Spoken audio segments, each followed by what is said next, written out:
Well, a lot of people hate the president, so of course everything he does must be motivated by racial animus because racism is bad, so of course Trump would be a bad racist. Yesterday on CNN, former White House Communications Director Jen Psaki said that President Trump's Cheatin' Obama nickname was not just weird, it was racist. Given Trump's history, you can also guess that there might be racial undertones there. He was the founder of the birther movement. Perhaps I'm going to a very evil place with that, but I think history tells us that's a possibility. I don't know, evil, just like weird and confusing. Okay, maybe it's racist. How? Never explained. Meanwhile, over at CNN, commentator Tara Setmayer said it's okay to call black Republicans racial slurs. Watch.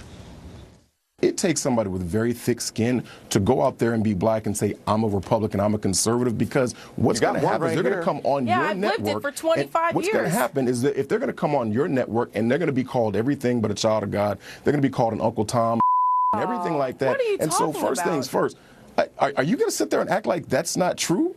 I well, guess, if you act like it and someone calls you out on it, then we can't do anything about that. Maybe the messenger. So it's okay to actually call someone a particular name as long as you feel like they're acting like that. Is that what you're saying? Poor Don Lemon. Nice guy. Show's really unbelievable.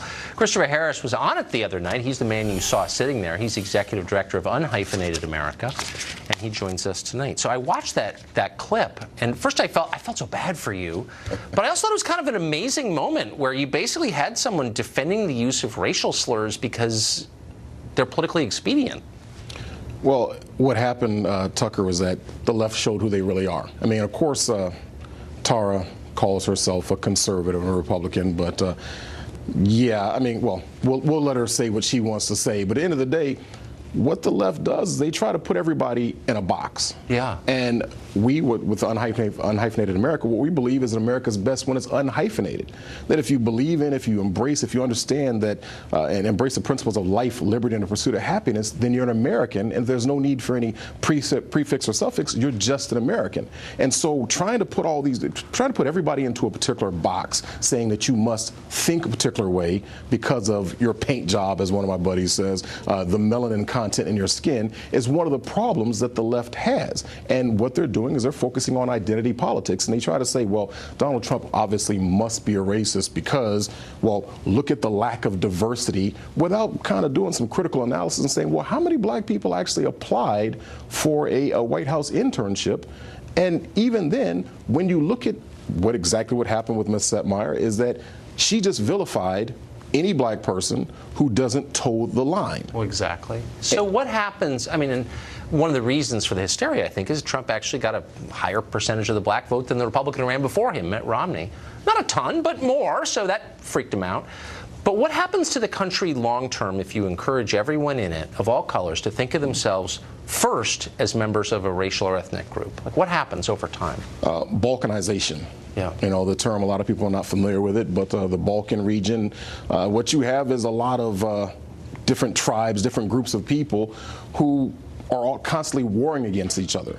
And one of the things that, I mean, we are the United States of America. I mean, granted, you have people, you're maybe a Virginian or you're a South Carolinian or a Texan or whatever like that. And so you might have a certain amount of pride for being from the state that you're from. But at the end of the day, we're all Americans. We have something unifying in our culture. It's, once again, it's those beliefs in life, liberty, and the pursuit of happiness. And it's one of those things that they keep trying to push these identity politics to say that you must think a particular way because of the color of your skin. But more importantly, they want you to believe that they want me to believe that because of the color of my skin, that I'm inherently a victim, that I will always be a victim, and that I should vote a particular way for the people who, I guess, they want to protect me.